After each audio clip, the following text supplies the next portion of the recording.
On va parler de l'affaire du petit Émile, puisque là, il y a des nouveaux éléments encore de l'affaire du petit Émile. On va rappeler à nos téléspectateurs cette affaire qui nous passionne tous, malheureusement. Et il a disparu depuis maintenant longtemps, le petit Émile. Juillet. Michel. Pardon. Puis le 8 juillet, ouais. Mais 8 juillet. Ouais. Oui. Oui, Émile a disparu depuis le 8 juillet de ce petit hameau du Haut-Vernay. Et donc, quasiment depuis 4 mois, les gendarmes partent un peu dans tous les sens, ont fait un certain nombre d'actes de police judiciaire. Il y a eu des perquisitions au tout départ, ils ont cassé une dalle en béton, ils ont ciblé un jeune adolescent de 16 ans.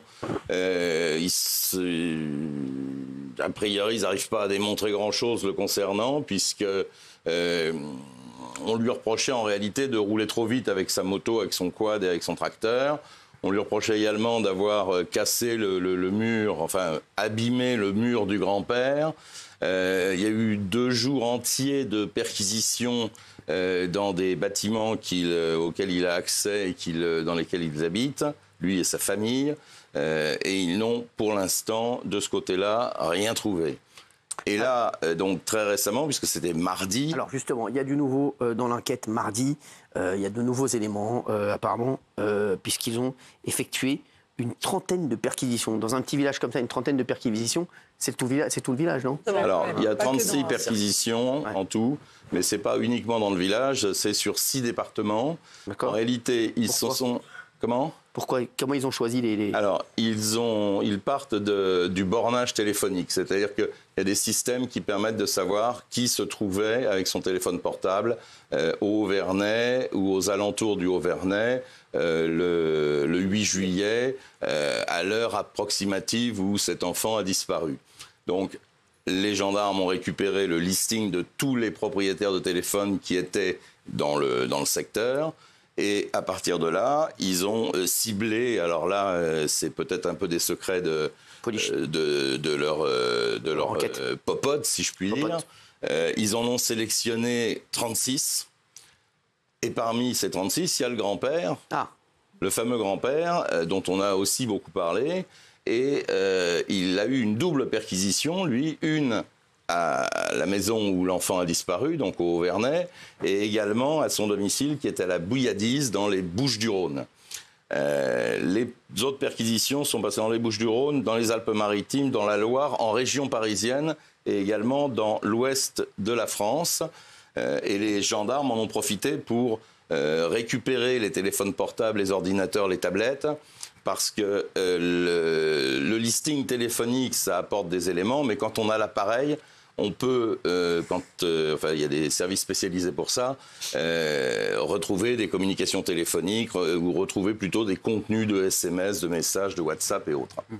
Alors, donc, voilà ce qu'ils ont fait durant cette journée de mardi. Vous allez voir. Alors, ils ont perquisitionné également chez le fameux témoin, un des 2 témoins qui dit qu'il a vu Émile descendre vers le lavoir. Donc sa maison a été perquisitionnée. En fait, c'est tous les gens qui sont susceptibles d'avoir été en contact direct ou indirect avec le petit Émile la journée du 8 juillet. Ils ont fait une cartographie, géolocalisation, carte des lieux. Ils pensent que c'est un huis clos, le Vernay ou le Haut-Vernay.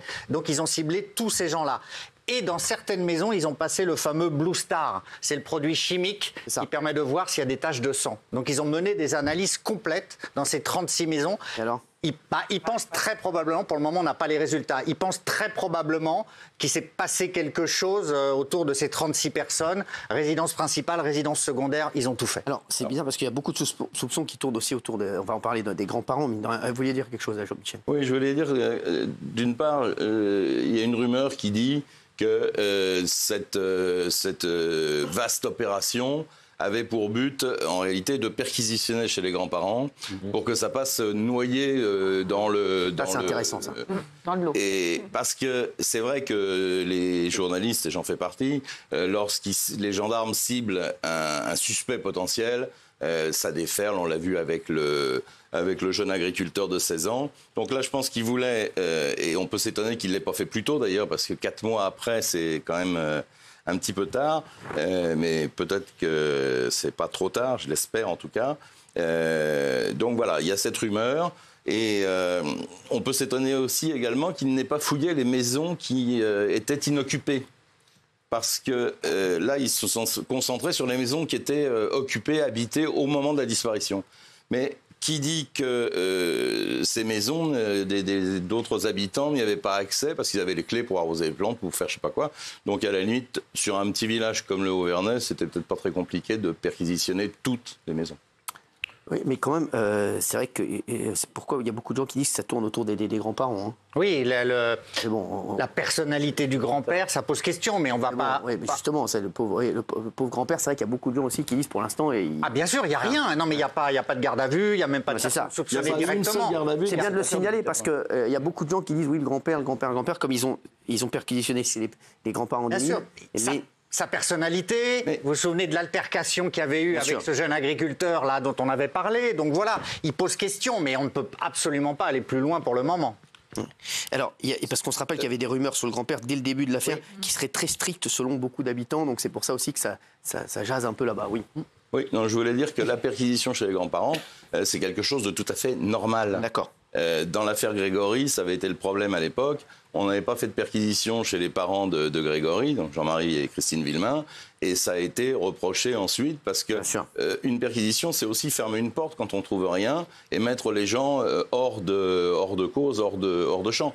Or, les grands-parents, ils ne pouvaient pas éviter une perquisition parce qu'ils sont les derniers à avoir vu cet enfant, et donc on peut se poser légitimement la question, et donc il faut vérifier. Oui. Ils espèrent aussi, il y a la thèse qu'en fait, ils font des perquisitions larges pour cibler une maison. Il y a aussi l'autre thèse qui est qu'ils font des perquisitions pour agiter un huis clos, un lieu clos qui pour le moment ne bouge pas, en espérant que des gens réagissent, parlent au téléphone et ils vont les écouter, etc. Donc il y a cette possibilité. Le problème du téléphone, on n'est pas souvent d'accord, le problème du téléphone, globalement on l'est quand même, le problème du téléphone, c'est que si c'est un crime de prédateur, c'est un crime de solitaire. Et par définition, ils ne vont pas parler au téléphone parce qu'ils sont seuls à avoir agi et à savoir ce qu'ils ont fait. Voilà. Bon, alors donc ça, en tout cas, est-ce qu'on a encore espoir de retrouver Émile vivant ? Est-ce que les enquêteurs ont encore espoir de retrouver Émile vivant ? Honnêtement, non. Ah, ça va. Honnêtement, non. Enfin, on peut espérer qu'il ait été enlevé et qu'il soit dans une famille. C'est une hypothèse, évidemment. Mais c'est un enfant de 2 ans et demi. Enfin, c'est... Oui. Je souhaiterais qu'on le retrouve. Nous aussi, bien sûr. Merci Michel d'avoir été avec nous. Merci à tous. Tout de suite, c'est Y'a que la vérité qui compte sur C8. Inédit.